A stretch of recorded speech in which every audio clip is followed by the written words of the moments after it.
10 de noviembre de 2015. 23:08. Riley Moore y Kyle Hudson regresaban al penthouse del Hotel Grand Edge, un rascacielos acristalado en el corazón de Chicago. Afuera, el brillo incesante de la ciudad. Adentro, seda, velas encendidas y bandejas de delicadas tapas sobre una mesa cuidadosamente dispuesta. Riley, aún con el velo prendido de su peinado, bromeó mientras se descalzaba. Supongo que ahora sí somos oficialmente marido y mujer. Kyle le sonrió, pero con retardo, como si no entendiera la frase, o como si su mente estuviera en otra parte. Ella se agachó para quitarse los tacones de aguja. Él, en cambio, giró bruscamente y se encerró en el baño. Riley alzó la vista, desconcertada, justo cuando escuchó un murmullo ahogado tras la mampara de vidrio esmerilado.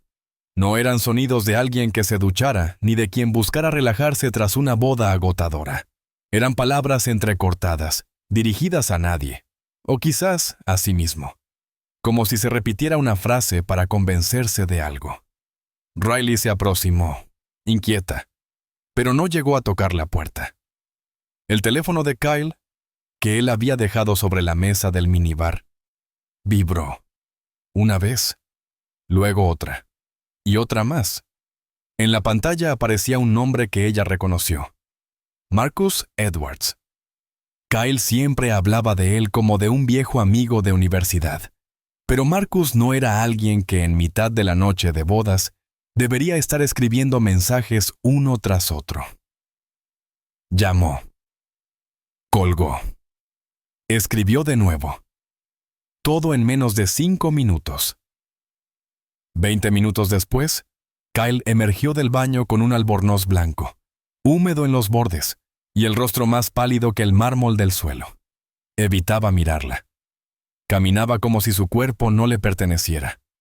Riley, intentando disipar el extraño clima, alzó las copas de champán y propuso un brindis. Él asintió con un movimiento apenas perceptible, pero no alzó su copa. Ella se acercó, le habló con dulzura. Trató de recobrar el tono íntimo que habían tenido tantas noches. Kyle, sin embargo, dio un paso atrás, literal. Por primera vez desde que lo conocía, Riley sintió algo físico entre ellos. No una distancia emocional, no un malentendido, sino una barrera real, un muro invisible, una negación táctil. La inquietud fue creciendo en su pecho, no como una alarma ruidosa, sino como una nota disonante en una melodía conocida. Algo no estaba bien, aunque no supiera aún ponerlo en palabras. Ella no gritó, no exigió. Solo observó, analizó. Era alguien acostumbrada a controlar escenarios y emociones, pero esa noche el guión parecía escrito por manos ajenas. Esa primera noche, la noche en que deberían haberse sentido más cerca que nunca, marcó el inicio de algo irreversible. No hubo pelea, no hubo drama, solo el silencio espeso, los gestos evasivos, el nombre de un tercero brillando en la oscuridad de la pantalla, y la intuición de Riley, encendiendo una señal que todavía no se atrevía a interpretar, pero que ya no se apagaría. 2 días antes de la noche en el hotel, el 8 de noviembre, tuvo lugar la boda que varios medios locales describieron como uno de los eventos sociales más relevantes del año. La ceremonia se celebró en una iglesia neogótica sobre la avenida Michigan, rodeada de vitrales antiguos y columnas de mármol blanco. El vestuario de los novios, la disposición floral importada desde los Países Bajos, la música en vivo interpretada por una arpista internacionalmente reconocida, y el posterior banquete en el Salón Everest Hall, fueron parte de una planificación meticulosa que Riley había llevado adelante durante 14 meses con precisión casi empresarial. Todo parecía encajar en una narrativa de perfección cuidadosamente construida. Sin embargo, para algunos asistentes, ciertos detalles rompían con la armonía del evento. Tessa Wilson, amiga cercana de Riley y una de las damas de honor, recordó más tarde que Kyle ya había mostrado comportamientos inusuales desde el ensayo general. Se rehusaba a comer, Apenas hablaba y evitaba cualquier gesto afectivo, incluso los más simples. Caminaba con las manos hundidas en los bolsillos, como si quisiera ocultar algo o protegerse.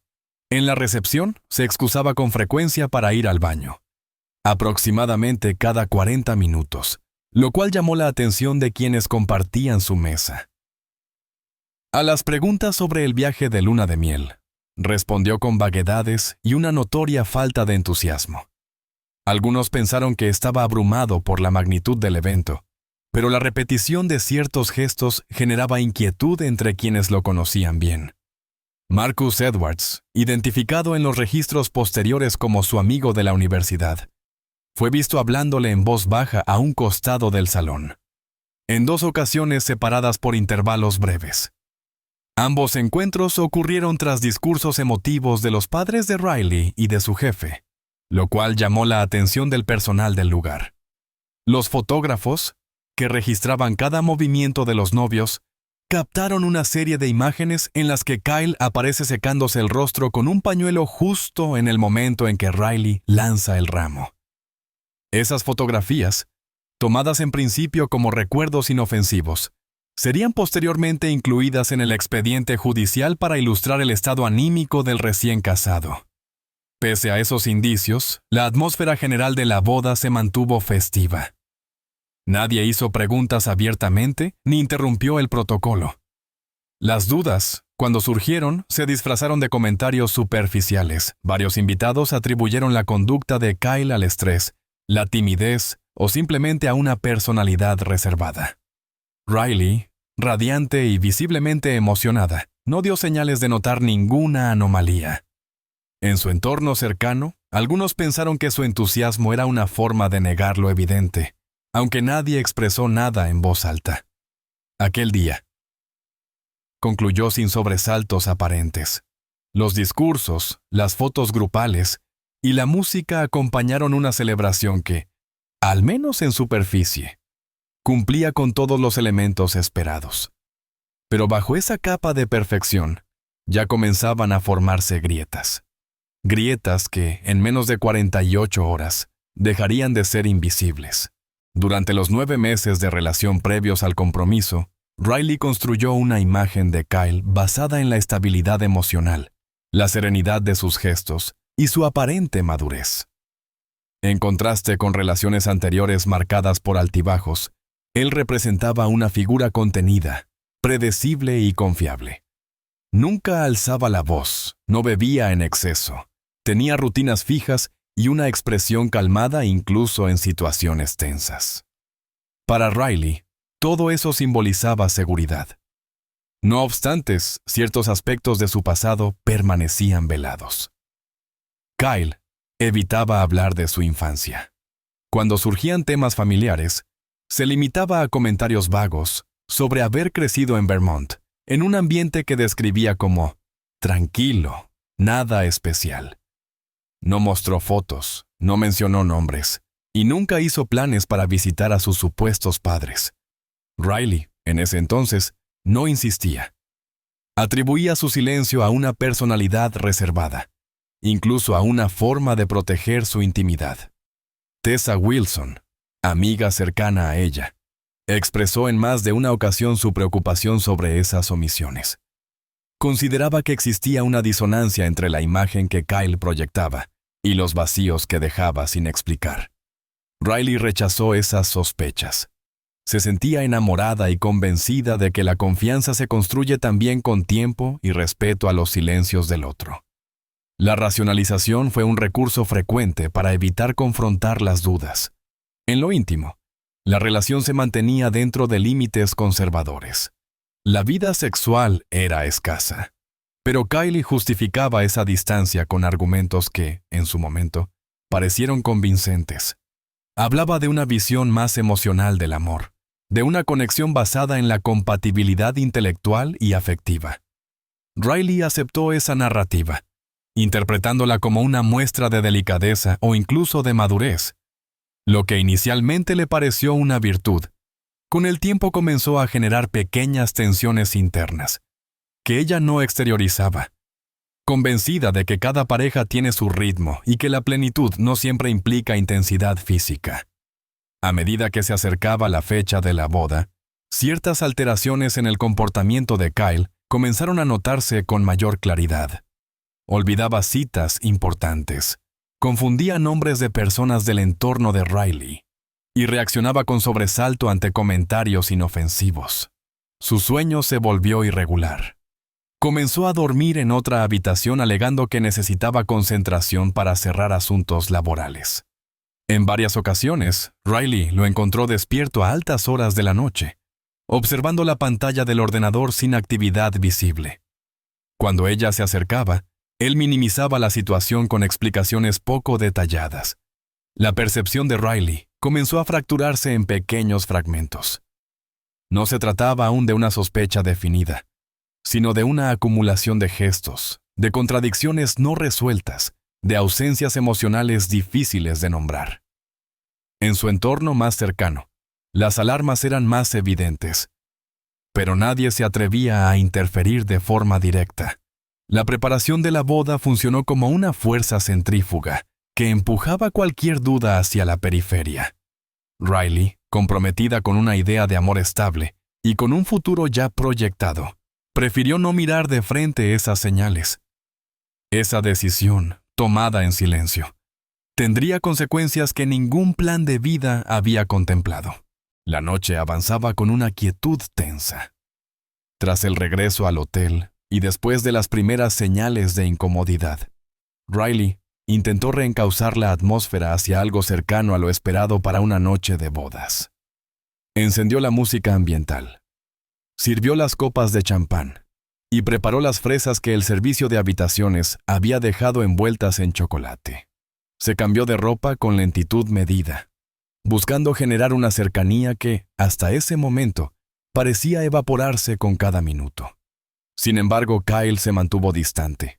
No se sentó, no brindó, no participó. Mantenía la mirada baja, los hombros tensos, el cuerpo ligeramente girado como si quisiera huir sin hacerlo. Cuando Riley se aproximó para rozarle la mano, él se limitó a un gesto mínimo, casi imperceptible. Al segundo intento, se apartó con mayor claridad. Ante esta respuesta, ella decidió no insistir.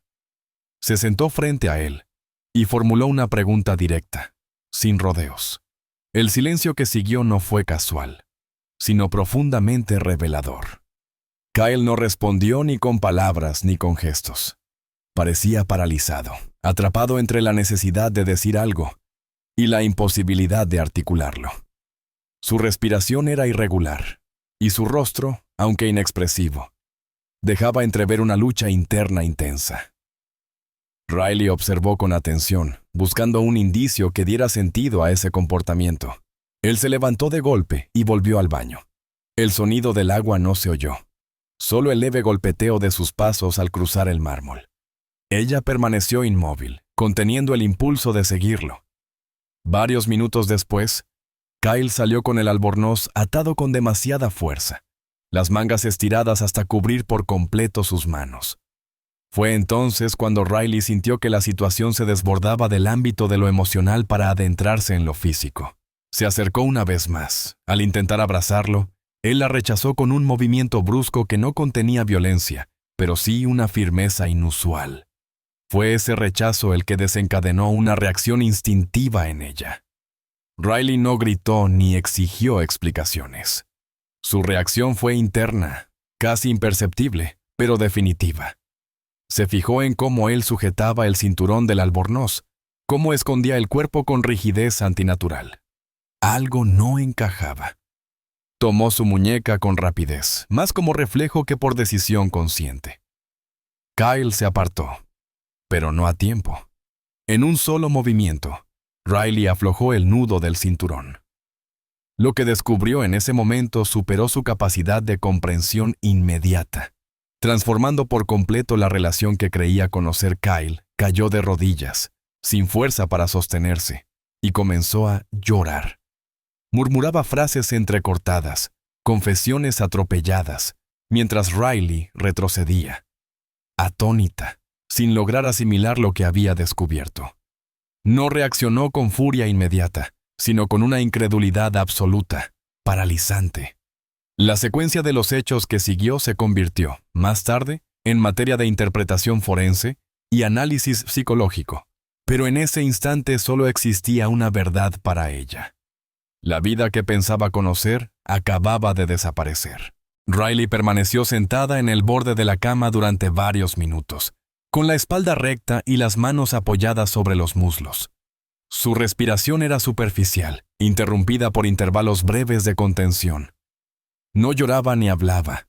Había dejado de procesar con lógica lo que acababa de descubrir.